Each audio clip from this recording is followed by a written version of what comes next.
Welcome back to Season 11 of the Neuroscience Meets Social and Emotional Learning podcast, where we connect the science-based evidence behind social and emotional learning and emotional intelligence training for improved well-being, achievement, productivity, and results, using what I saw as the missing link, since we weren't taught this when we were growing up in school, the application of practical neuroscience.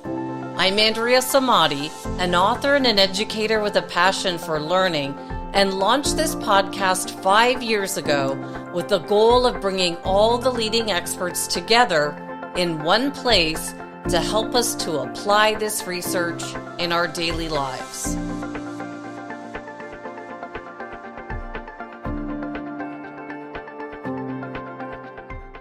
On today's episode, number 331, we have our final interview before the summer months.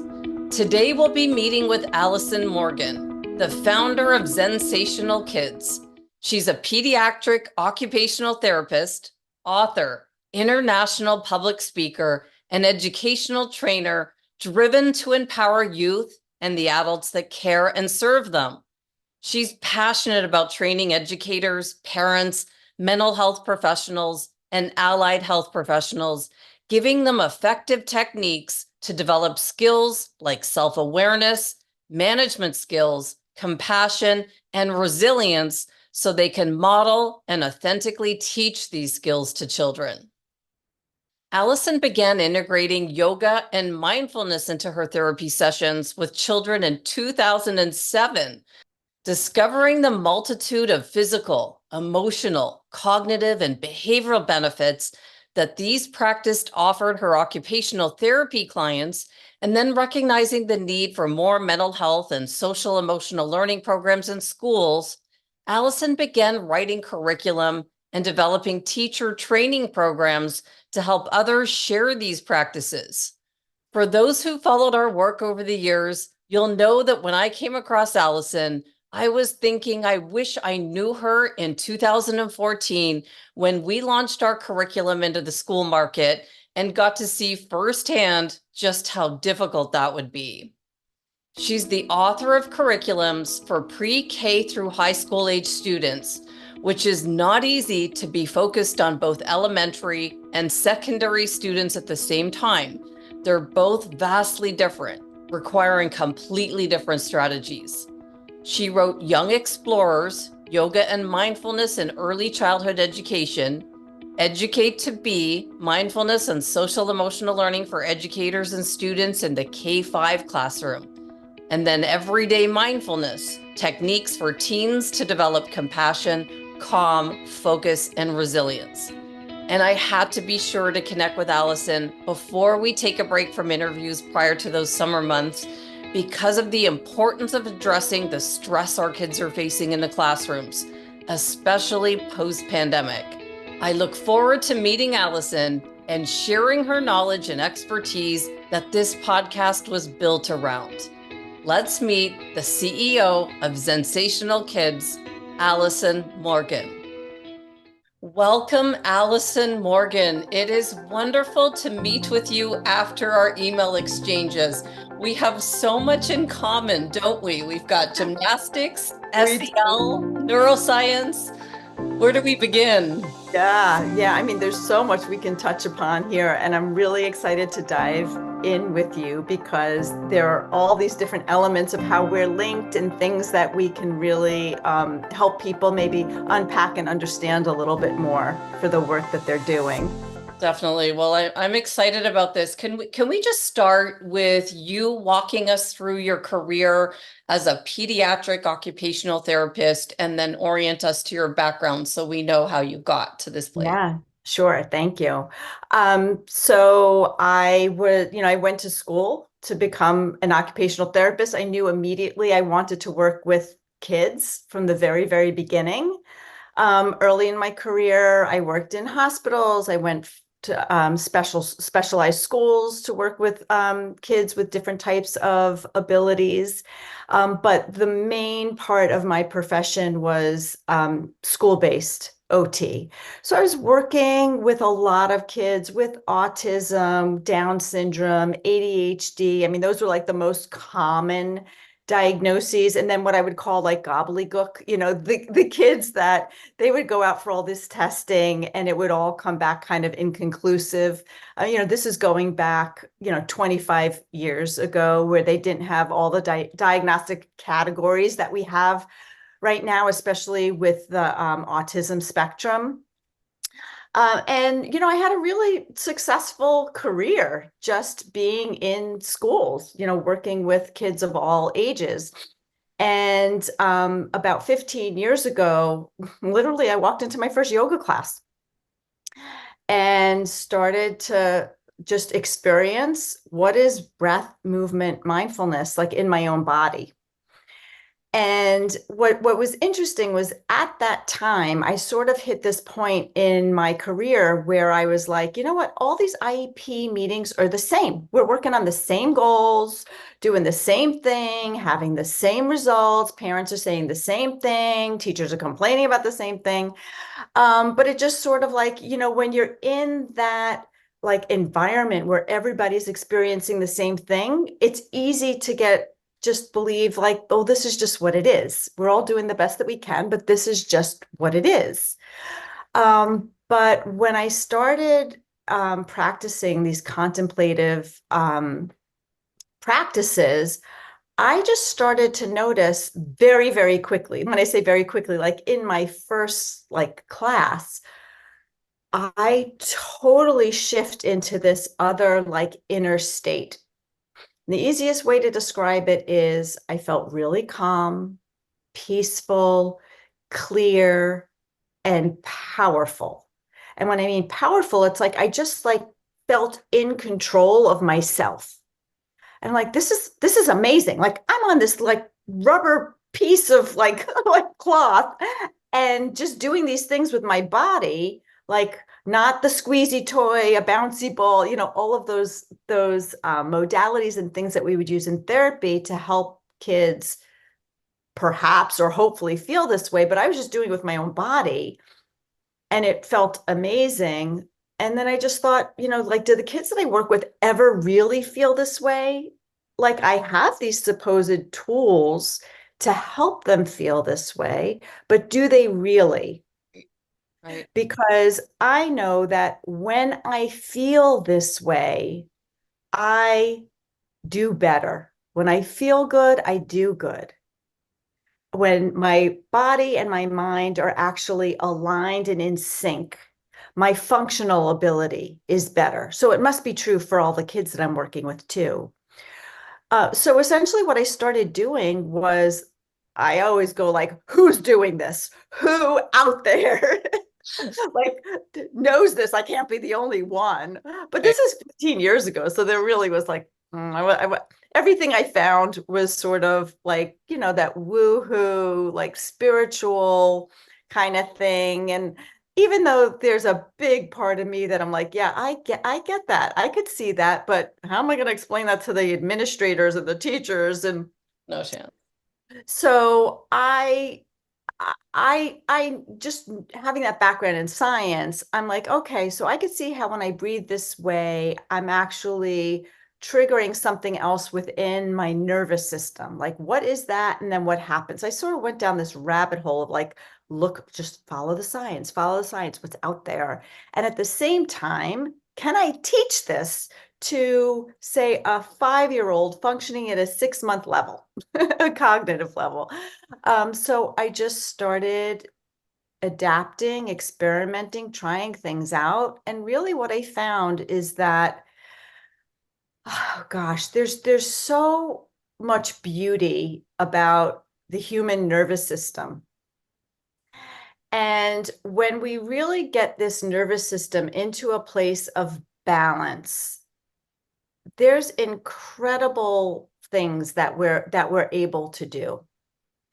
And what I very quickly started to discover is, yes, I can find very creative ways to teach nonverbal kids how to access their breath and breathe in different ways. which changes how they ignite their nervous system. I can teach movement patterns that help do things like integrate primitive reflexes that keep them stuck in stressed patterns. And I can teach them ways to focus their attention not on a task, but one single focused attention that when they're able to do these things and balance their nervous system, their functional ability is way beyond where we are scoring them and what we are seeing. So I started seeing this just in my OT sessions, which then I wasn't the only one seeing these things. Teachers are saying to me, like, oh, wait a second, what did you just do for the last 25 minutes in OT? Because he came back like super focused and like sat in circle time or was able to read that sentence or raised his hand in class after you said, like, what are you doing?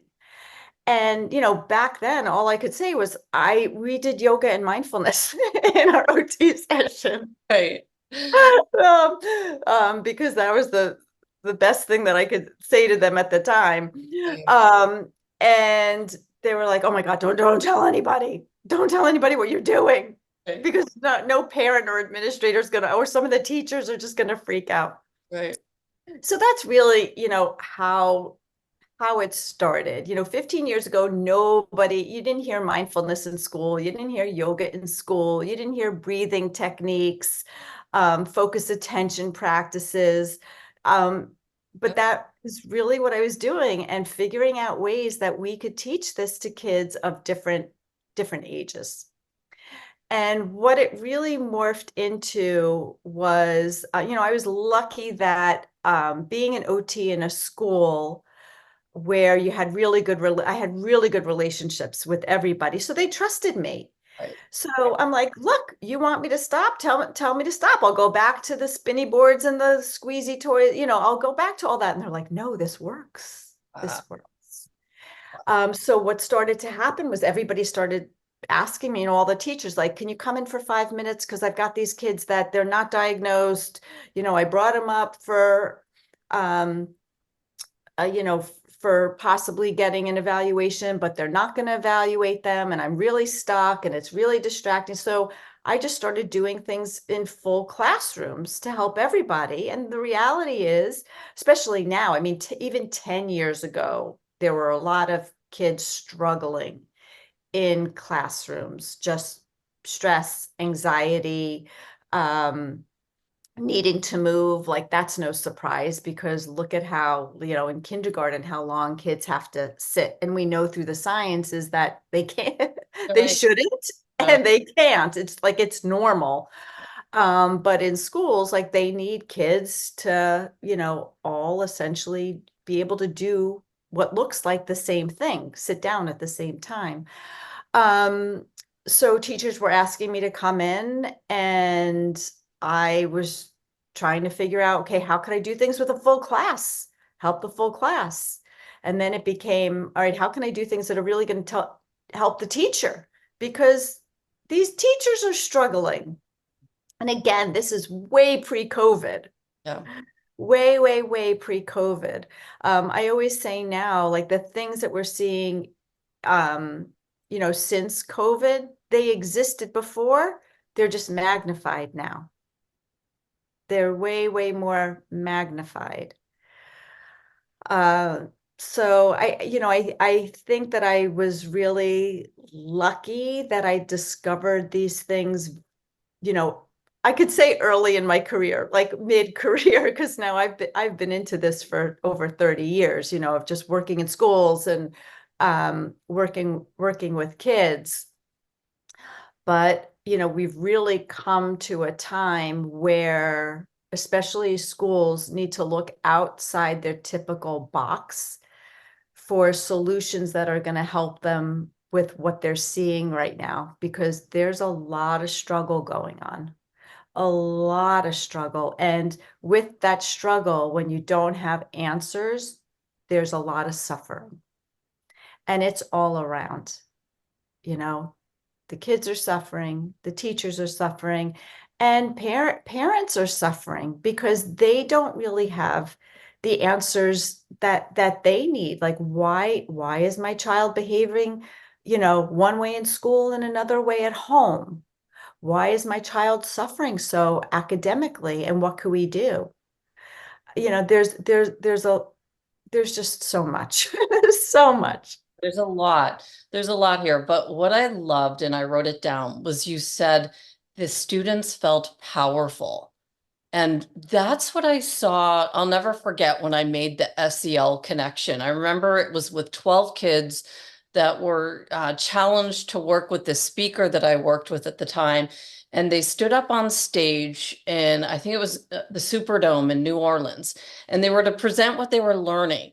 And I'm telling you, these kids had such power that it hit me like a brick. Like, what is it that turned these 12 kids around? And it was essentially SEL skills, like, having confidence in themselves, having a good attitude, knowing how to public speak. So that's when it hit me. And now I see where you made the connection. You saw it yourself first. You're like, what is this in yoga? And then you saw it in the classroom, and the teachers are all like getting hit with the brick. Like, what are you doing? And so it was the powerful part, combining SEL with neuroscience, which is essentially what I've been doing for the past 5 years on this podcast. I'm like, Yes. these two go together, you know? Yeah. And what's incredible is that, for so long when, SEL was becoming more integrated and in schools, so many people are like, these are soft skills. Yeah. Like this is fluff. Right. Yeah, I Right. heard But if we that even, so many times. oh, so many times. But if we even take the words like social and emotional, like we are social and emotional beings first, and that's how we learn. Yes. Right? Like the social part, connection is our biological imperative. We have to connect. And in school, when I started talking about this, a decade ago, when you'd say the word connection, they're like, yes, we want them to connect to the content. We want them to connect to what they're learning. And I'm like, no, they need to connect to you. It's the human connection. They need to connect to you and the people around them in a way that helps them feel safe and seen. That's first. And the emotional part, we have to be more aware of what's happening emotionally within our mind and within our body, because that really tells us about what's the state of our mind. Where is our brain? Because if we don't feel safe, our brain is going to register that as there's a threat. There's a threat. There's anxiety. There's I'm not safe, which causes our brain to go into survival mode, which causes our brain and body to put us in states of protection. When we're in states of protection, the learning part of our brain, that prefrontal cortex, it doesn't even turn on. It's not available. So, helping educators and administrators understand that social and emotional learning, it's not fluff. It's necessary for the learning part, the memory part, the organizational part. It's necessary for that to be activated and engaged. Isn't that amazing that you saw it and you're like, what is this? And I remember seeing these 12 kids going, what are they doing? What is so different with what these 12 kids are doing? And they were doing it with a speaker that was not an educator. And at the time, I felt like he didn't have that. You know how teachers make the connection with the kids? He was an older man, and the kids were like, "Wow, gosh, why do I have to go study with this old guy?" He didn't have that connection, but he gave them something that gave them power. The kids started to see, I can do what I wasn't able to do before. I don't care who's telling me. I'm taking notice of these skills, right? And that's when they saw it. It was the power that they got. Yeah. Yeah. And, that brings up another aspect of this, mind body connection or nervous system regulation, that it's also something that we share with another person. So that's the whole aspect of co-regulation, which is probably a lot of what was happening with that gentleman, that when he holds the state within his own nervous system of just being calm, or of just having this belief or vision that they can do something, there's this interesting connection that happens with the other nervous systems around you, where there's this entrainment, there's this connection. Right, because I got to say, he'd been doing this for years with adults. This was not his skill. I remember sitting there going, "Oh, I hope he's, going to be able to get across to the kids." And I could see them rolling their eyes at times, like teenagers. But then something happened that they switched and they listened, and that's what it was. He co-regulated them. Mm-hmm. And Wow. there's also something, there's really something about, and I said it before, of having a vision of what you believe somebody is capable of. Because very often, when we're working with kids, especially kids that have been struggling, and we've seen what they've done in the past over and over and over again, which shows us, let's say, the reality of like where their skill level is. So you as the adult come with that expectation of this is all they're going to be able to do. And lo and behold, that's all that they do. It's based on your expectation. But if we can come into this this relationship, right, with either no expectation, like wow, like some curiosity, and curiosity is like the greatest like inventor of possibility. So we come with this curiosity of wow, I wonder what today is going to be, and almost a little bit of optimism, like I bet there's going to be something great that happens here. It actually changes that unspoken connection between those people, and it changes something about the functional ability of the other person. So I'm going to tell you a funny story. So one of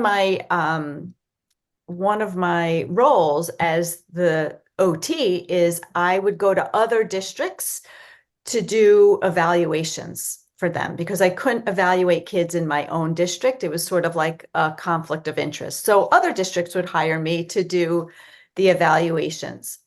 And I I always would make sure that before I went um, to pick up a child from a teacher or from their classroom, I would always first get myself into this state of elation, of no expectation. I'm just here to be with this child and observe what they can do. Um, and of course, I have to record on these standardized tests what their abilities are. And I would ask teachers to fill out a form of, what are the issues? What are they challenged with?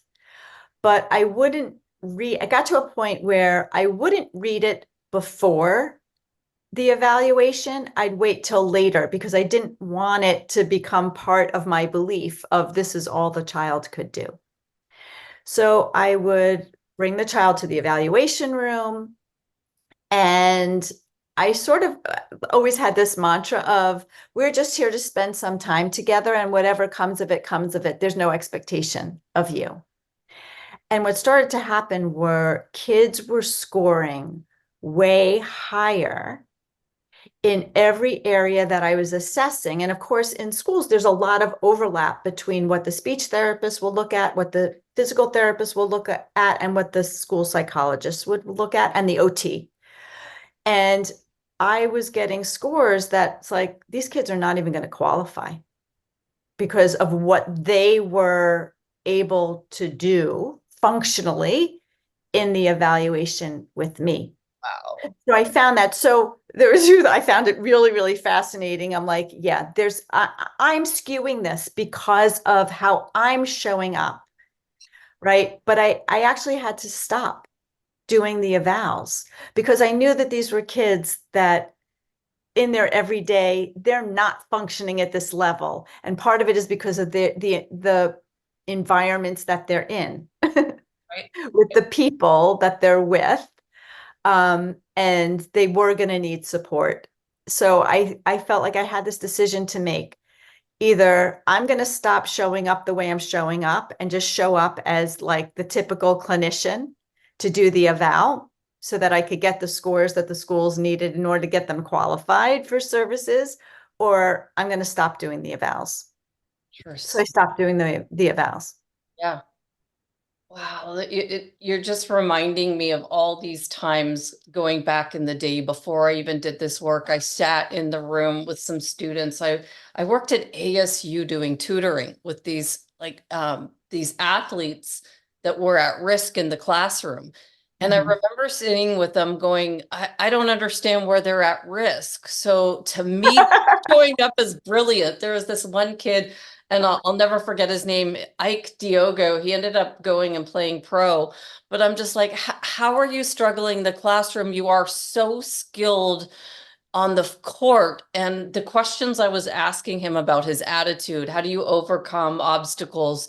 He was showing up with strategies that were far beyond what I could comprehend, growing up with difficult environments.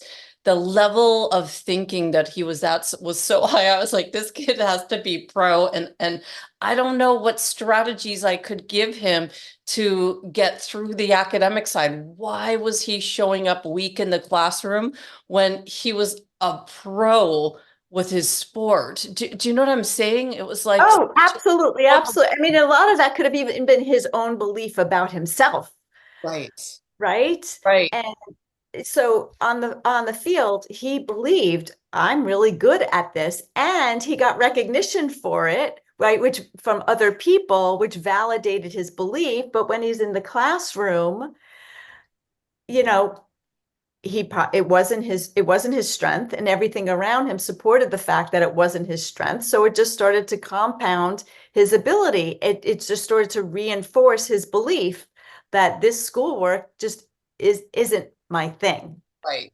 Right, interesting. And it was your belief in those students that they started to believe in themselves more. And I always saw that as a teacher. I see the potential in everybody. I sit there and I see them all as brilliant. I'm like, why aren't you using they've got to come into it. The belief has to come from within, right? Yeah, and I think the other thing right now, in all fairness to educators, um, they're in front of 20, 25 kids with all different abilities, all different nervous systems, all different backgrounds. And, most of the teachers that I've met, which have been thousands and thousands and thousands, they want all their kids to do well. They want them all to thrive. But because of just the state of affairs of all that teachers are being asked of right now, their own nervous systems are totally dysregulated. I remember when I first started running teacher workshops, a lot of administrators would be like, you're a professional, like whatever's going on at home, like, brush it off, step through that door frame, and you gotta like game on. You've gotta deliver. There's a lot of content here, and you gotta stick with the schedule and the lesson plans. And again, we are emotional beings that think. It's the emotions first, and you can't just sweep them under the rug. We need to all have tools to manage how we are feeling, because how we're feeling is going to dictate the state of our nervous system and the state of our mind and the state of how we interact and engage with other people. So, so much of our work, with my company, Sensational Kids, has been about how do we support these educators first? How do we help them manage themselves and to not feel guilty that they're having a hard day? To not feel like, what am I doing wrong? Because this is just so hard and I feel so anxious and so stressed and so overwhelmed. So how do I manage me first so that I'll have an easier time helping my students? And I don't mean helping my students by let me adapt that for you and this for you and change this for you. And I got this clipboard for this behavioral chart and that behavioral chart so that I don't have to be an octopus in my classroom to actually physically manage everything. I can actually manage things just through my own nervous system state. Yeah, so I can create this hub of safety where my students feel like this is a safe space and I've got your back and I'm here to help and that could all be done without like verbal interaction throughout the day. It's just this state, this, you could say, like this vibration that's or energy through the classroom. And that might still sound really woohoo to some people, like, oh, the energy, right? The vibration. But we all know what that feels like. We've all been in situations where all of a sudden you just like don't feel safe. Nobody said anything. Or you're having a conversation with somebody and you're like, like I don't that person's not vibing with me. I'm not vibing. I don't trust that person. It's not because of anything they said. It's just a feeling that you have. That's your nervous system. That's your nervous system working for you. And everybody's got a nervous system, and everybody's nervous system, and this is called neuroception. It's something that we know through the science is happening. Our bodies are constantly picking up this unspoken information from the other bodies around us. So, part of my mission is helping educators understand that when you take care of you and your nervous system, a lot of things get taken care of in the classroom. A lot of those things that you're struggling with, like so much of the behavior Right. happening, Um, it's just been really, really interesting for me having worked with schools to help them implement a lot of these things, and to at the same time see the science coming in, because when I started doing this, a lot of the science wasn't readily available. Like I just was going on my intuition and pulling up any sign, like, yeah, relaxation response, that's been around for a long time. So I was able to explain to administrators that would come into my therapy room and see me with students laying down on their back with their hands on their belly or their shoe on their belly, teaching them to breathe. And they'd be, what are you doing? I could explain that through the science so that, Yeah, no, I think it was Dr. Lori Desautels that I came across when I was first trying to make this connection. And then she always quoted Dr. Bruce Perry, who wrote the book, What Happened to You with Oprah. And I remember standing in front of my kids in the classroom in the late 90s going, what's wrong with these kids? Not knowing it was all me. And I've said this so many times, it's just such a paradigm shift when we start to see the science and that my cortisol rising was making theirs rising. So that's why they were throwing the chalk brushes everywhere. Right. Right. And it goes the other way too, when, as an educator, you can feel like, okay, I've done my work, like I'm all regulated, but then you have a student's cortisol that's rising and they're in your face, and then you start to adopt their nervous system state, right? It is back and forth. And in classrooms, I would say a majority of it is, if the educators can really become aware of their nervous system state, have tools to shift their nervous system state, that's going to help a lot. But when we use tools where everyone can manage themselves simultaneously, that's where the magic really, really does happen. Because the truth is, we all want to feel better, right? We all want to feel better. We just don't know always how to get ourselves there. And it's not as easy as just think a better thought. I mean, that helps, right? But that's really like playing with the mind. When we start to play with the body and respond to what's happening in the body, it's so much more, powerful. And you brought up Dr. Laurie Desautels' work, and so much of it is really about recognizing the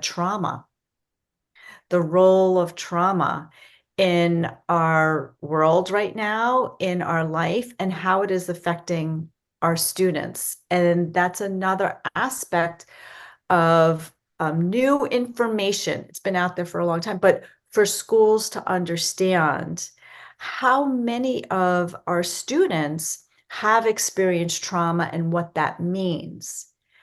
And because of the rates of trauma really throughout our country, and especially since COVID, we really need to have more tools for healing in our classrooms, because a lot of the behaviors that we're seeing are born out of the trauma that our students or ourselves have experienced that we haven't dealt with.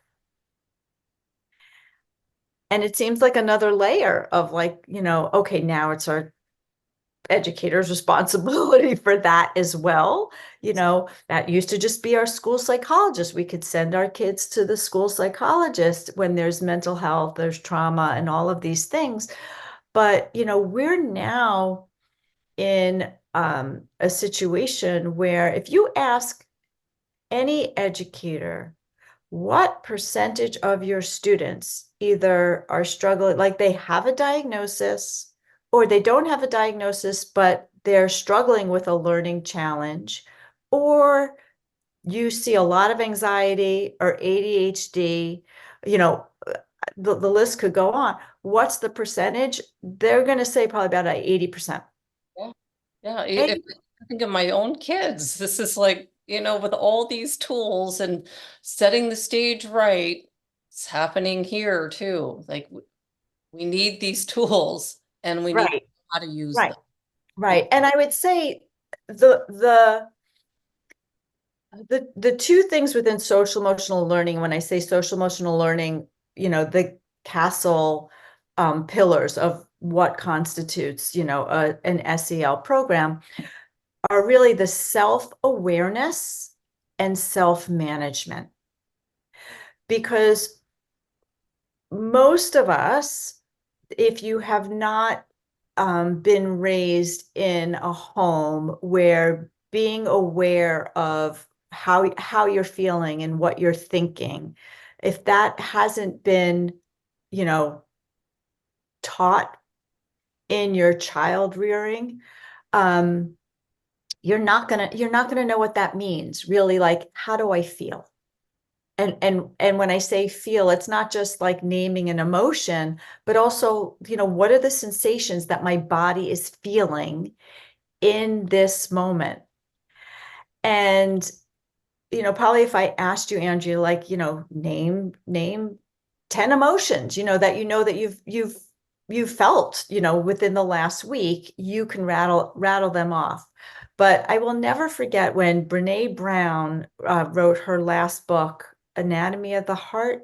I think that was the name of it. But she does so much interviewing and researching before she writes her books. And one of the things in her last book that she asked thousands and thousands of adults is, what are the majority of emotions that you feel? And there were three emotions that most people would say that they have, like the three things that they would name as their emotions. You know, Anxious, fear, and happiness. happy, sad, and pissed off. Like that's the common emotional vocabulary that Wow, a majority of adults have. interesting. And what part of what we're doing with the programs in Sensational Kids is we're bringing in these tools where we can develop emotional vocabulary, because when we know how we're truly feeling, we know how our brain and is working and our brain and body is working together. And then when we pair it with tools to help us shift how our body is feeling. And when I say shift, it's through various breathing tools, so ways of using our breath, movement tools, and focused attention and mindfulness activities. We actually start shifting the hormones in our body. We start shifting the amount of cortisol that's streaming, which is a stress hormone. We start shifting the serotonin and the dopamine, and all these things help shift how we're feeling. And again, if we can bring ourselves to a state of feeling like safe and grounded and calm. And when I say calm, it's not always like, there's this element of being calm and engaged, right? Which is like this happy medium of relaxed and excited. Sort of like helping us get to this state of being in the flow. Or if we think about, our window of tolerance, of being in this window of like optimal function and activation. If we start to learn the tools that help us to get there, that's where we really function optimally. So a big part of what we're doing in Sensational Kids is helping build that individual self-awareness of what's happening within me and self-management. What are the things that I can do to, maybe it's just be with this feeling right now, because it's not about like push everything away, right? But how can I help myself shift or get my mind and body regulated so that I can attend to this next task or this next interaction or this test that I have to take right now? Right. I've got to ask you this, Allison, because it's coming up. My girls do gym, and I think, do your girls do gym? Gymnastics. Yeah, gymnastics. Yes. So my middle daughter was a competitive gymnast for many, many years until she entered high school. From about second grade until high school, she was a competitive gymnast. Got it. So you see the videos of the girls. Sometimes we're on our way to a meet, and I'll say, what's going on? Because they're quiet. They've got their headphones on and they're in their own world, and I want to interact with them on the way. So I'll say, hey, tell me what's going on. How are you feeling today? And they'll say, I'm nervous. And, that's why they're trying to get pumped up with their music. And I heard that being nervous and being excited feels the same. So I try and explain that. I'm like, are you sure you're nervous? Or maybe it's excitement. And I'm trying to get them to identify how they're feeling and maybe shift, like, oh, maybe I'm excited, like, for how I'm going to do, and lean them a different way. What do you think about that? Is that No, you're absolutely correct. Nervous or anxious and excited can feel the same way within your body. The difference is when you're nervous and anxious, your mind is actually thinking about the worst scenario. like I'm gonna Whereas fall on? when you're excited, you're thinking about the best. Okay, I have another strategy that I can use, because yeah, what if I fall on beam? What if I, so I got to shift them. Let's focus on the successful completion of each skill. Yeah, like what do you want the outcome to be? Tell me about like your amazing beam routine. And one of the things I do remember from my daughter's training is the coaches would have the kids, part of their workout would be go sit down, close your eyes, and imagine yourself completing the most perfect routine. See yourself doing your flips, your splits, your all the tumble, all of that on the beam, nailing it. Imagine yourself nailing it every single time. Because the amazing thing is that your body doesn't know the difference between what you actually did or what you imagined. Right. So imagine it exactly how you want it, and your body will believe that that's what it did. This is really helpful. And so I did look through some of your books, and I love the worksheets. I think they're phenomenal because Thank you. Thank you. just from where I came from, and knowing what was out there, they're beautiful.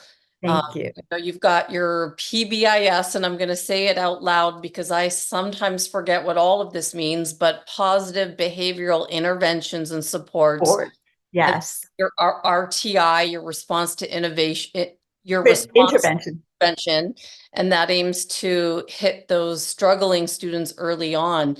So, I've just got to ask, so how do you integrate this into the classroom? Is that not the most common thing? How do we find the time to put this into our curriculum?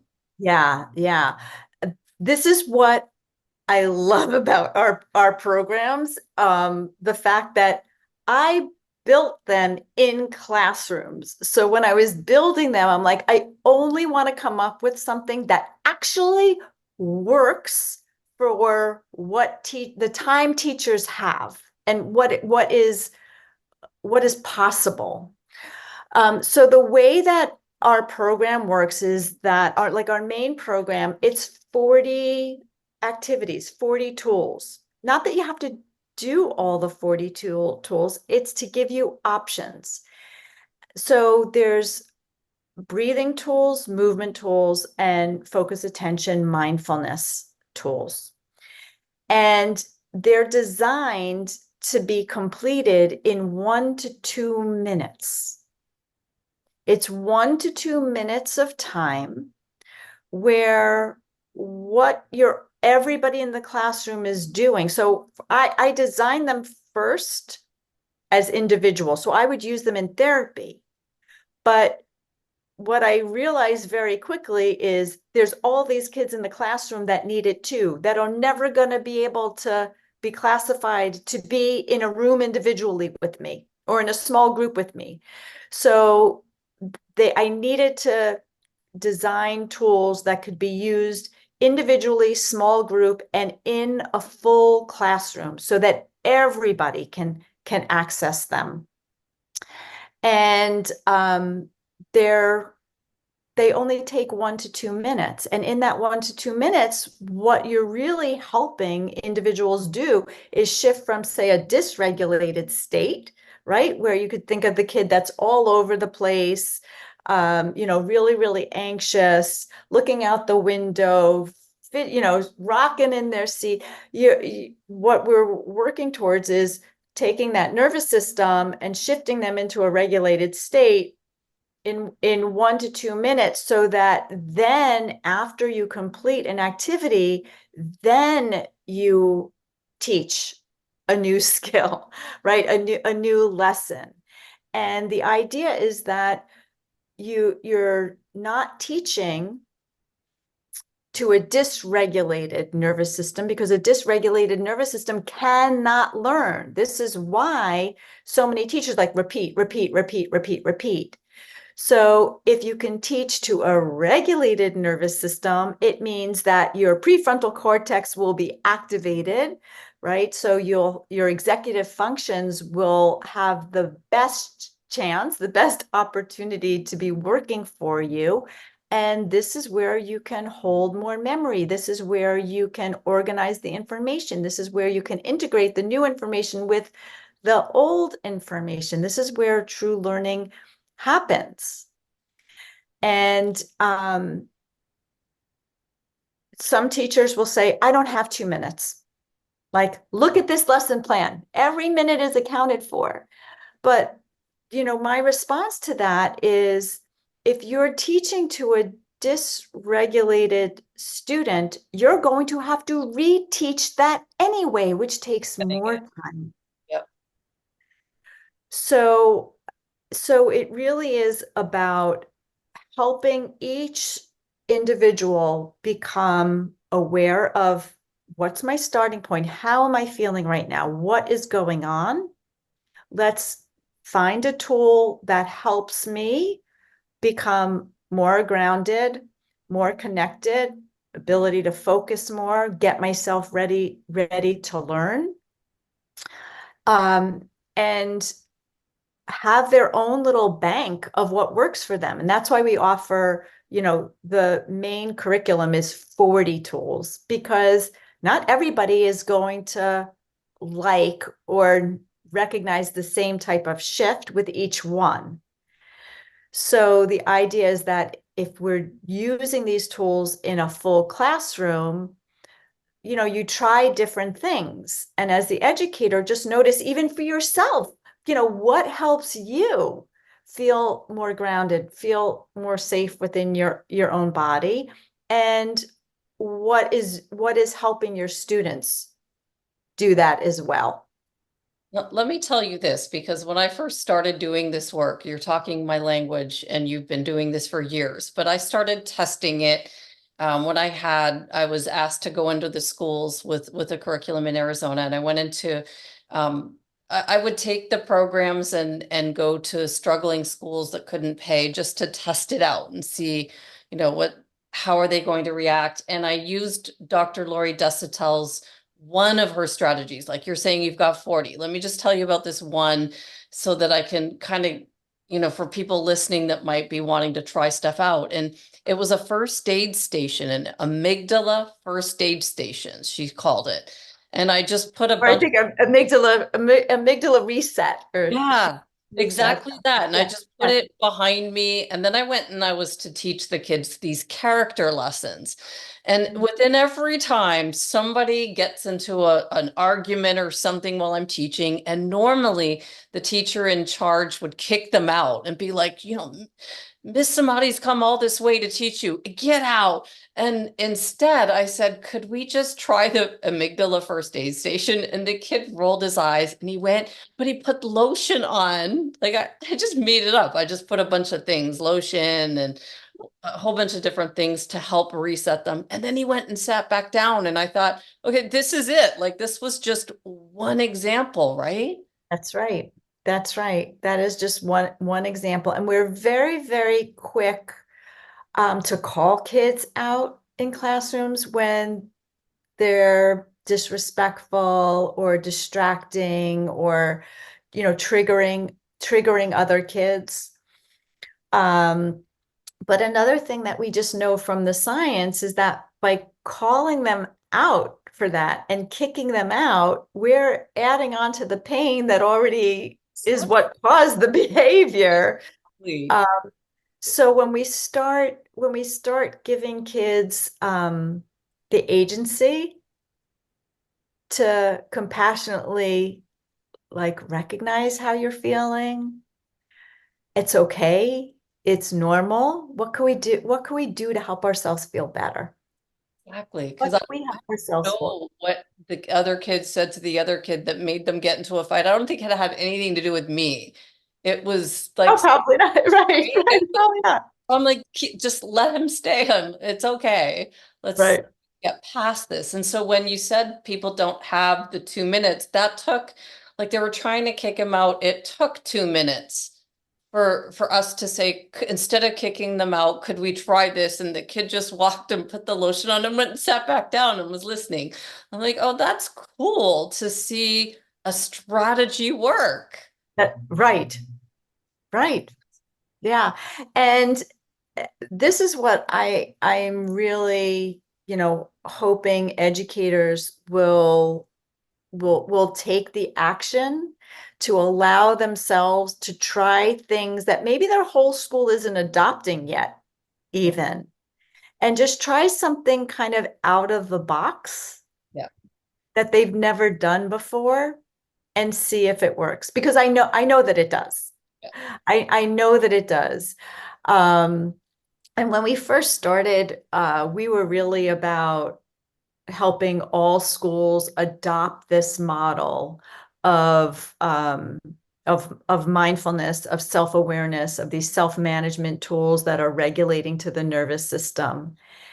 And the way that we would do this is through, professional development. So teachers would come for a whole day and learn all the strategies. They'd have the opportunity to feel for themselves how much better they felt. And then we would develop what we call mindful leaders in like really big districts so that they can continue with the work without having to need us there all the time. So we would do even more extensive training with key people, usually their SEL person or their school counselor or special ed director, and they would help support all of the classroom teachers in using the tools. And one of the unfortunate thing since COVID is a lot of schools just they don't have that time to really have new training for their educators like they did before. So we'd have schools call us and they'll be like, "Oh, I know you have that whole day training to use all those tools, but could you do it in an hour?" Or we have 2 hours, which makes it very, very hard for an educator to feel like they have the knowledge and the tools to use these modalities that they are first learning about. And some of them are really scared to, like, I don't know how to do mindfulness. I don't know how to teach mindfulness. And quite honestly, in a 1 or 2 hour workshop, that's really hard. Um, so what we've done since COVID is we put all of our tools into a video library so that it can be like we are there in the classroom teaching each of these 1 to 2 minute activities. And before COVID, I was so against doing this, of putting everything in video form because I so believe, and I know through the science, that it's really important for the educators to be able to regulate themselves and find this their own self-management. And from my experience of being in classrooms, anytime a video was on, teachers would then go and do, let me get out that email, let me call that parent, let me do that other thing. So I was really, really passionate about spending the time with educators so that they can really learn how to deliver and how to lead their students in these tools. And then once COVID hit, I was just like, oh, we got to help these teachers. We got to make this super easy and accessible for them, not only so that they can help their students, but so that we can help them at the same time.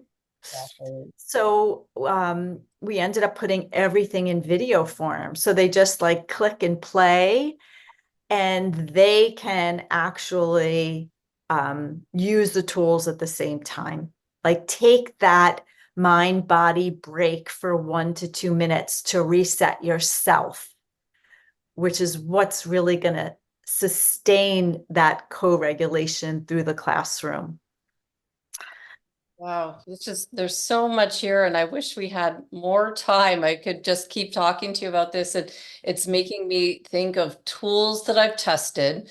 Like I tested this product called Leaf Therapeutics that I wore on my abdomen, and it taught me to breathe. It would buzz if I was stressed, and it would buzz at times that I didn't realize I was stressed. Like before I'd go to sleep, it was buzzing. I'm like, do I need to breathe before I go to sleep? I didn't realize I was stressed.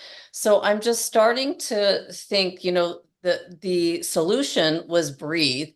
And this is what a lot of your work is based on, implementing a solution that now the science, like they had to invent this device that buzzes when our Yeah. physiology is going off, because we don't know. I would never have thought. There was a couple of times I was driving and I thought I was like doing good and it's going off. It's like, no, Right. what? I was shocked that I was out of sync. I didn't Yeah. realize it. So this is where I'm making so many different connections with what you've done. I do you have any quick success stories to share and your vision of where you're going, just to kind of bring this into to Yes. Yeah, sure.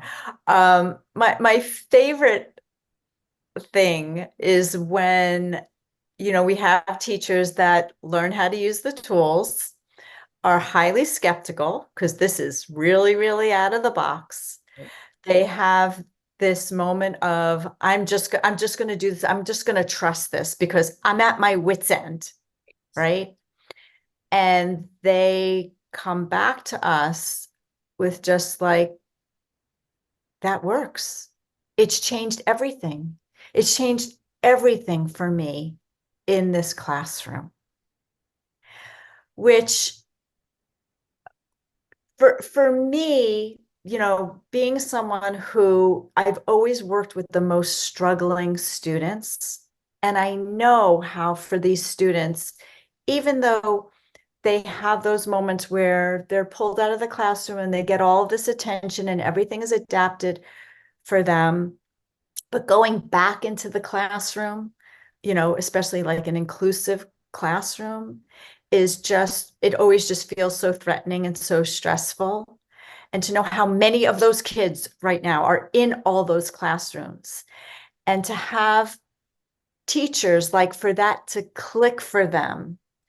And not only does it create a change for this teacher who is now feeling more confident, more calm, clear, and joyful in the classroom, knowing that change that has happened for all of those students. To me, it's just like, wow, what's the ripple effect of that?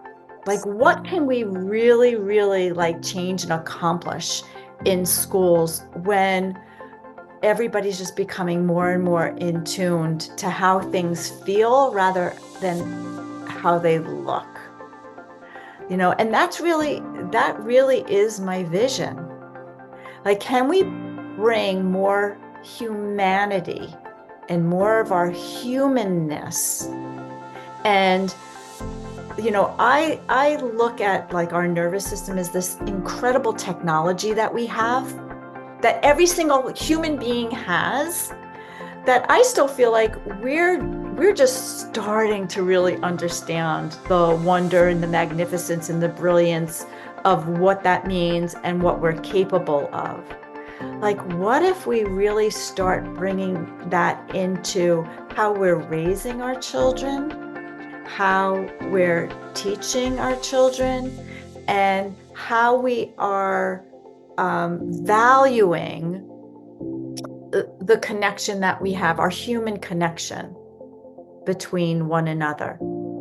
Like, wow, how's that gonna look in really not even in a couple of years? Like if we really did this, it's like, you know, Yeah, that quick, goes quick. back to the beginning where you talked about this, the students and teachers were feeling powerful, right? That just brings it all in together. We're Yeah, showing, like I'm in control of me. yeah, And I direct where I'm going. not anyone else. I'm not going to go by circumstance or I think, oh, this teacher thinks that I'm, should be going into this English class. They don't see that I have the potential to go further until somebody does. They reach higher and they go for more. Right. They realize they can do it.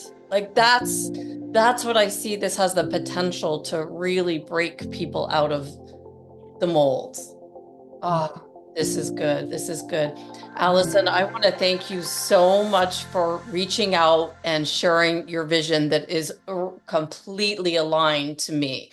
Where I've been the past 5 years, there's so many ties, and I'm sure we're going to stay in touch because Absolutely. this is the vision. This is what I'm here to gather these people together like you and really advance this forward.